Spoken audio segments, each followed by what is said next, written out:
ফেলানিরে নিয়ে যারা লাফালাফি করে, ফেলানিরে নিয়ে যারা বৃহৎ ভারতের সাথে মানে একের পর এক দ্বন্দ্বে জড়াতে চায়, শত্রুতায় জড়াতে চায়, সীমান্তে বা মানে আমাদের নিরাপত্তা কোথায় এইসব স্লোগান দেয়, এদেরকে একটু বলি, ভারতের হাজার হাজার কিলোমিটার আমাদের সাথে সীমান্ত। তাদের শক্তি, সামর্থ্য, বুদ্ধিমত্তা, প্রস্তুতি, অর্থ, মানে তাদের কোনো কিছুর ধারে কাছে আমরা নয়, তাদের কোনো কিছুর ধারে কাছে আমরা নয়। বিমান বাহিনী তারা তৃতীয়, আমরা 68তম। এখন মায়ানমারের ছোট একটু অঞ্চল, ছোট মানে অল্প কিছু অঞ্চল, নাফ নদী, টেকনাফের নাফ নদীর ওই সীমান্ত, সেটা আরাকান আর্মিরা ওটা কি করেছে, দখল করে নিয়েছে।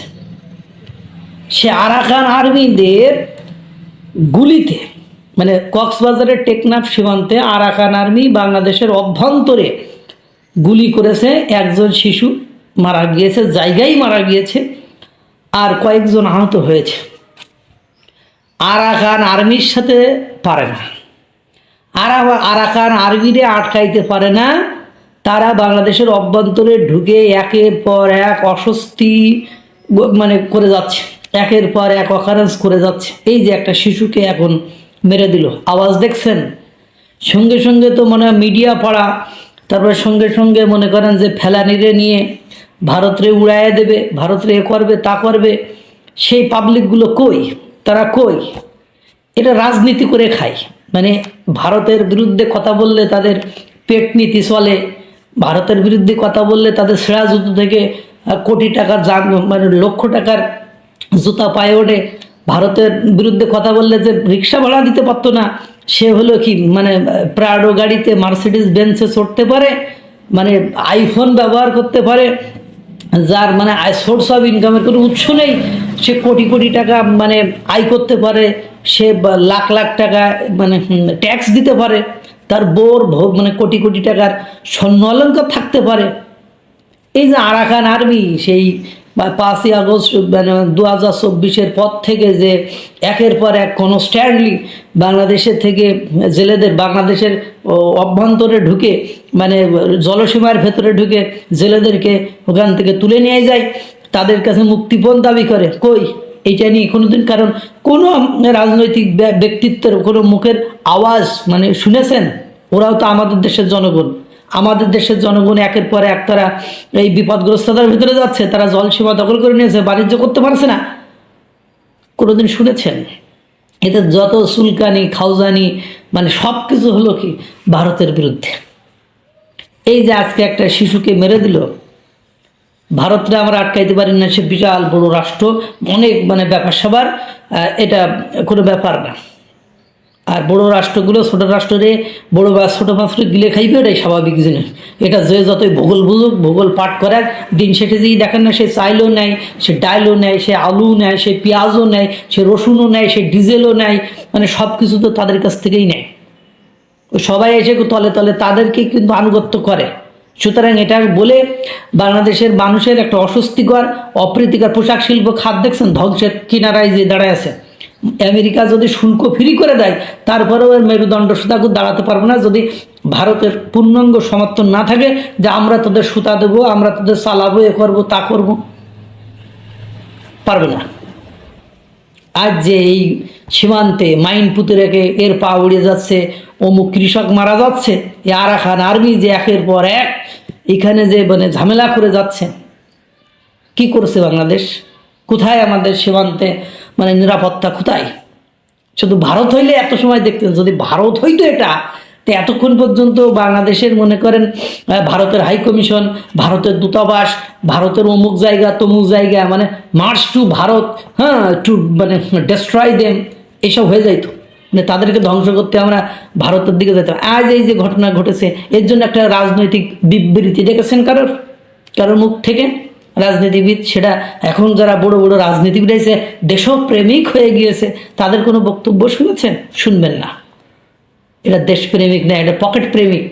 আমাদের সীমান্ত নিরাপত্তা যে কত দুর্বল, আমরা শুধু ভারতের বিএসএফরা এসে বাংলাদেশের মানুষদেরকে গুলি করতেছে তা না, অথবা সীমান্ত এলাকায় যখন তখন গুলি চালানোর ঘটনা এটা অহরহ ঘটছেই। 4,500 কিলোমিটার সীমান্ত, সেখানে ঘটনাটা তাও মেনে নিলাম যে আমাদের প্রতিবেশী ভারত অত্যন্ত শক্তিশালী, বিএসএফ এর এই আক্রমণ আমরা কোনোভাবে রুখতে পারিনি। কিন্তু আপনি বোঝেন তো, মিয়ানমারের তাও আপনার সামরিক বাহিনী না, এটা হচ্ছে মিয়ানমারের সশস্ত্র গোষ্ঠী আরাকান আর্মি। আরাকান আর্মির কাছেও আমরা গুলি খাইতে থাকবো? আজকেই ঘটেছে কক্সবাজারের টেকনাফ সীমান্তে, তারা বাংলাদেশের অভ্যন্তরে গুলি করেছে, সেখানে একজন শিশু নিহত হয়েছে এবং কয়েকজন আহত হয়েছে। সীমান্তের কাছাকাছি এলাকায় থাকা অবস্থায় হঠাৎ গুলি বর্ষণের ঘটনা ঘটে, এতে গুলিবদ্ধ হয়ে ঘটনাস্থলেই শিশুটি মারা যায়। আচ্ছা, এটা তো হলো সীমান্ত এলাকায়। তারপরে জলসীমায় কি হচ্ছে? ভেতরে এসে বাংলাদেশের জেলেদেরকে মাছ ধরার ট্রলার সহ নিয়ে যাচ্ছে, মাছ লুট করতেছে, তারপরে তাদেরকে জিম্মায় রাখতেছে, তারপরে হয়তো মুক্তিপণের বিনিময়ে ছেড়ে দিচ্ছে। একটার পর একটা ঘটনা ঘটতেছে। আমাদের ওখানে কি নৌবাহিনী নেই? নৌবাহিনীর কাজ কি?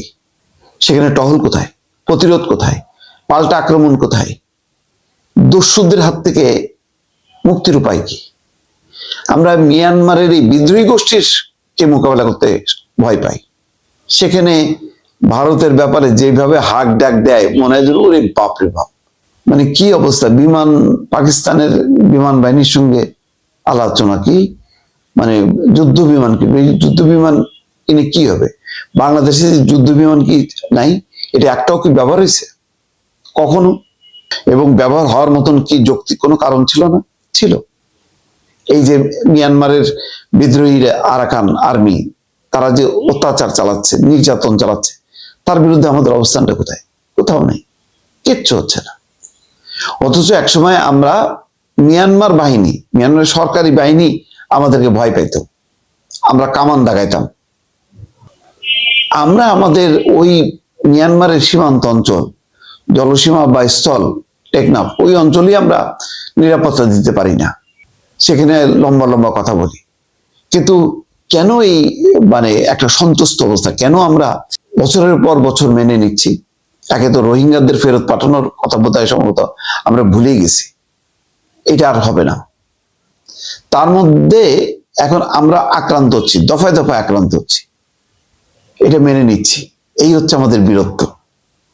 দর্শক, 2024 সালের 5 আগস্ট পুরা বাঙালি জাতি ভেবেছিল একটা নতুন ভোরের সূর্য বাংলাদেশে উঠেছে। এই সূর্য বাংলাদেশকে একদম আলোয় আলোয় আলোয় আলোকিত করে দেবে।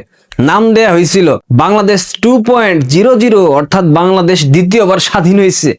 কি এমন স্বাধীনতা, যে স্বাধীনতা বাংলাদেশের বর্তমান প্রজন্ম উপভোগ করার কথা ছিল, কিন্তু সেই স্বাধীনতা বাংলাদেশের বর্তমান প্রজন্মকে ধ্বংসের দিকে ঠেলে দিয়েছে। গত কয়েক মাসের ঘটনা প্রবাহ কোন সুস্থ রাষ্ট্রের লক্ষণ? এটা কি আপনারা কেউ বলতে পারবেন? যা হচ্ছে বাংলাদেশে, কোন সুস্থ রাষ্ট্রে এ ধরনের ঘটনা হইতে পারে? সাভারে পোশাক শ্রমিক দীপুচন্দ্র দাসকে প্রথমে হত্যা করা হলো পিটিয়ে, এরপর সেই নিথর দেহটাকে গাছের স্বার্থে ঝুলিয়ে তাকে আগুন দিয়ে জ্বালিয়ে দেওয়া হয়েছে। ভাবতে পারেন এটা কোনো সভ্য রাষ্ট্রের বৈশিষ্ট্য? শরীফ উসমান হাদি একটা মৌলবাদী উগ্রপন্থী জঙ্গি, এটা আমরা সবাই জানি। কিন্তু হাদিকে প্রকাশ্য দিবালোকে গুলি করে হত্যা করা হলো। কারা হত্যা করেছে এটার প্রমাণ আজ অব্দি বর্তমান সরকার দিতে পারে নাই। বারবার আওয়ামী লীগের উপর দায় চাপিয়ে দেওয়া হচ্ছে। প্রথমত একজন নেতাকে দায়ী করা হলো, পরবর্তীতে আরেকজন নেতাকে দায়ী করা হচ্ছে, একটা নাটক মঞ্চায়ন করা হচ্ছে। অথচ হাদির ভাই বলেছে হাদি হত্যার সাথে বর্তমান সরকার জড়িত। তাহলে এই সরকার কেন এখনো তদন্তের মাধ্যমে হাদি হত্যাকারীকে খুঁজে বের করছে না? করবে না, কারণ বুড়াই গন্ডগোল। প্রথম আলো এবং ডেইলি স্টারের মতো গণমাধ্যমে প্রধান অফিসে আগুন জ্বালিয়ে দেওয়া হলো। এই কি সেই স্বাধীন বাংলাদেশ যার স্বপ্ন এই জেনজিরা দেখেছিল, বাংলাদেশের সাধারণ খেটে খাওয়া মানুষ দেখেছিল? নাকি পর্দার আড়ালে কোনো একটা বিশাল শক্তিশালী চক্র আমাদের এই রাষ্ট্রকে অস্থিতিশীল করার এক চরম বিচারহীনতার অন্ধকারের দিকে ঠেলে দিচ্ছে? এই অস্থিরতার নেপথ্যের কারিগরদের মুখোশ আপনাদের সামনে একটু তুলে ধরার চেষ্টা করি। আশা করি ভিডিওটা আপনারা সবাই দেখবেন। শুরু হয়েছিল আমাদের অস্তিত্বের মূলে আঘাত করার মাধ্যমে। জামাতের সেক্রেটারি জেনারেল গোলাম পরোয়ার, সম্ভবত তার নাম, দাবি করছিল না 1971 সালের বুদ্ধিজীবী হত্যাকাণ্ড নাকি ঘটিয়েছিল ভারতীয় গোয়েন্দা সংস্থা র এবং ভারতীয় সেনাবাহিনী। মানে ভাবতে পারেন কত বড় মিথ্যাচার, কত বড় নির্লজ্জ, কত বড় বেহায়া। যেই সত্য প্রমাণিত, যেই সত্য দশকের পর দশক ধরে তথ্য প্রমাণ সহ প্রতিষ্ঠিত, তাকে হঠাৎ করে বদলে দেওয়ার একটা আপ্রাণ চেষ্টা চালানো হচ্ছে। এমনকি আপনারা নিশ্চয়ই খেয়াল করেছেন, গত ডিসেম্বর মাস যে গেল, এই 16 ডিসেম্বর বিজয় দিবসের আমেজকে পর্যন্ত কেড়ে নেওয়া হয়েছে বাংলাদেশ থেকে। ডক্টর ইউনূসের উপদেষ্টা পরিষদে এমন কিছু চক্রান্তকারী আছে, কট্টর ভারত বিরোধী ব্যক্তি আছে, যাদের ভারত বিরোধী অবস্থানের কারণে সাধারণ মানুষ জাতীয় পতাকা উড়াতেও ভয় পেয়েছিল। একজন সাবেক সাংবাদিক আক্ষেপ করে বলেছিল, আগে রাস্তায় পতাকায় সয়লাব থাকতো, আর আজ চারদিকে শুধু আতঙ্ক, হাহাকার। একটা কেমন ভয়াবহ পরিস্থিতি। আমার প্রশ্ন আপনাদের প্রত্যেকের প্রতি, এই ভয়ের রাজত্ব কায়েম করে কাদের এজেন্ডা বাস্তবায়ন করার চেষ্টা করছে বর্তমান সরকার? এই উত্তরটা আমি আপনাদের কাছে জানতে চাই। আন্তর্জাতিক একাধিক বিশ্লেষক বলতেছে, এই অস্থিরতার পেছনে একটি টুলকিট কাজ করতেছে। ঢাকার এই স্টেক হোল্ডারদের মধ্যে কিছু অবসরপ্রাপ্ত সামরিক কর্মকর্তা আছে, অর্থাৎ সেনাবাহিনীর কিছু সাবেক কর্মকর্তা আছে, যেই গুলা প্রতিনিয়ত বাংলাদেশকে উত্তপ্ত করার দায়িত্ব নিয়ে ফেলেছে। ব্রিগেডিয়ার জেনারেল অবসরপ্রাপ্ত আব্দুল্লাহিল আমান আজমি, ওই যে রাজাকার গোলাম আজমের পুত্র, মেজর জেনারেল অবসরপ্রাপ্ত ALM Fazlul Rahman, lieutenant colonel Hasinur Rahman সহ ইকবাল করিম ভুইয়ার মতো সাবেক সেনাপ্রধান অসংখ্য আছে, যারা প্রতিনিয়ত উত্তেজিত বয়ান দিচ্ছে, যেই বয়ানে বাংলাদেশের সাধারণ মানুষ উত্তেজিত হচ্ছে। তাদের নতুন স্লোগান, ভারত ভেঙে দাও, ভারত গুড়িয়ে দাও। শুনতে খুব দেশপ্রেম দেশপ্রেম মনে হইতেছে না? কিন্তু এর ভেতরে লুকিয়ে আছে ভয়াবহ বিপদ। ভারতের মূল ভূখণ্ডের সাথে উত্তর পূর্বাঞ্চলকে যুক্ত করা চিকেন স্ন্যাক বা শিলিগুড়ি করিডোর বিচ্ছিন্ন করার যে হুমকি দেওয়া হচ্ছে, তা কি বাংলাদেশের সার্বভৌমত্বকে হুমকির মধ্যে ফেলছে না? ভারত কি চেয়ে দেখবে, চেয়ে বসে বসে আঙুল চুষবে? কখনোই না।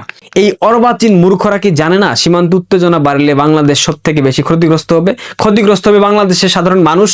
এরা বুঝে, এরা জেনে বুঝেই তাদের পশ্চিমা প্রভুদের সকল এজেন্ডা বাস্তবায়ন করার জন্য এই কাজগুলো প্রতিনিয়ত করে যাচ্ছে। অবাক করার বিষয়, বর্তমানে প্রশাসনের মধ্যে এই চক্রের সংযোগকারী হিসেবে কাজ করতেছে কিছু গুরুত্বপূর্ণ রাষ্ট্রীয় ব্যক্তিবর্গ। প্রধান উপদেষ্টা সুৎখুর ইউনূসের বিশেষ সহকারী লেফটেন্যান্ট জেনারেল অবসরপ্রাপ্ত আব্দুল হাফিজ এবং সাবেক IGP খুদা বক্স চৌধুরী, এই দুইটা যাদের অতীত রেকর্ড অসংখ্য জঘন্য। এই খুদা বক্স চৌধুরী, যার অতীত রেকর্ড 21 আগস্ট গ্রেনেড হামলা হয়েছিল, সেই হামলার তদন্তে বাধা দিয়েছিল এই বাচ্চা। এই বিতর্কিত ব্যক্তিকে সুৎখুর ইউনূস বর্তমান সরকারের গুরুত্বপূর্ণ পদে বসিয়েছে শুধুমাত্র এজেন্ডাগুলোকে বাস্তবায়ন করার জন্য। অসংখ্য জায়গায় অসংখ্য তথ্যের মাধ্যমে জানলাম, এই পুরো স্ক্রিপ্ট, এই যে নেটওয়ার্কের স্ক্রিপ্ট, এই স্ক্রিপ্ট লিখে দিচ্ছে পাকিস্তান, অর্থাৎ আসতেছে পাকিস্তান থেকে, আর এইটার এক্সিকিউট করতেছে বাংলাদেশ সেনাবাহিনী এবং বাংলাদেশ পুলিশের মধ্যে থাকা পাকিস্তানপন্থী এই বদমাইশগুলা। বাংলাদেশের বর্তমান আইন শৃঙ্খলার পরিস্থিতি, এই চরম অবনতি, এটা পুরোপুরি পরিকল্পিত। আপনারা যে যাই বলেন না কেন, আবেগ দিয়ে ভাই পেট ভরে না। আমরা ভারত থেকে চাল কিনি, চিনি কিনি, পেঁয়াজ কিনি, বিদ্যুৎ আমদানি করি। আমাদের বিলিয়ন ডলারের যে অর্থনীতির যে চালিকা শক্তি, তৈরি পোশাক শিল্প, এই পোশাক শিল্পের যে প্রধান কাঁচামাল তুলা, এইটাও ভারতবর্ষ আমাদেরকে দেয়। যারা ভারত বিরোধী বা ভারত বয়কট যুদ্ধের ডাক দিতেছেন, তারা কি ভাইবা দেখছেন একবারও? এই সম্পর্ক নষ্ট হইলে বাংলাদেশের বাজারে কি ধরনের হাহাকার সৃষ্টি হবে? কোটি কোটি শ্রমিক যখন বেকার হবে, তখন কি ইউটিউব ইনফ্লুয়েন্সার পিনাকি এবং ইলিয়াসের মতো বাংলাদেশের মানুষের দায়িত্ব নেবে, জাতির দায়িত্ব নেবে? ওই সারা নিরাপদে বসে দাঙ্গা বাঁধানোর একটা উস্কানি দিচ্ছে, আর বাংলাদেশের মানুষ সেই উস্কানিতে পা ফেলছেন। দেশের ভেতরে রক্ত ঝরলে মরবে আপনার পরিবার, আপনি, আপনার মতো অসংখ্য সাধারণ মানুষ। পিনাকি এবং ইলিয়াসের কিচ্ছু যাবে কিংবা আসবে না, এই উপদেষ্টা পরিষদে পালিয়ে যাবে। একজন সচেতন নাগরিক হিসাবে আপনাদের প্রত্যেকের দায়িত্ব অনেক বেশি। প্রশ্ন তুলেন, সুৎখুর ইউনূসের অন্তর্বর্তীকালীন সরকার কেন সাধারণ মানুষের নিরাপত্তা দিতে ব্যর্থ হচ্ছে? প্রশ্ন তুলেন, কেন দ্রব্যমূল্য নিয়ন্ত্রণের বাইরে চলে যাচ্ছে? প্রশ্ন তুলেন, কেন ভারত বিদ্বেষ ছড়ানোকে বেশি গুরুত্ব দেওয়া হচ্ছে? আমাদের মুক্তিযুদ্ধ, লাল সবুজের পতাকা আর সাম্প্রদায়িক সম্প্রীতি, এই সব নিয়ে কোনো ধরনের সমঝোতা বাংলাদেশের মাটিতে হতে পারে না, পারবে না। চরমপন্থীদের হাতে দেশের নিয়ন্ত্রণ ছেড়ে দেওয়া, এটার মানেই হলো একটি অন্ধকার ভবিষ্যতের দিকে যাত্রা, যে যাত্রা অলরেডি সুৎখুর ইউনূসের নেতৃত্বে বাংলাদেশ সরকার করে ফেলেছে। আপনি কি মনে করেন আমাদের দেশ সঠিক পথে চলতেছে? এই অস্থিরতার পেছনে আসল অপরাধী কারা? কমেন্টে আপনার মূল্যবান মতামত জানিয়ে যাবেন। ভিডিওটি পারলে শেয়ার করে দিবেন।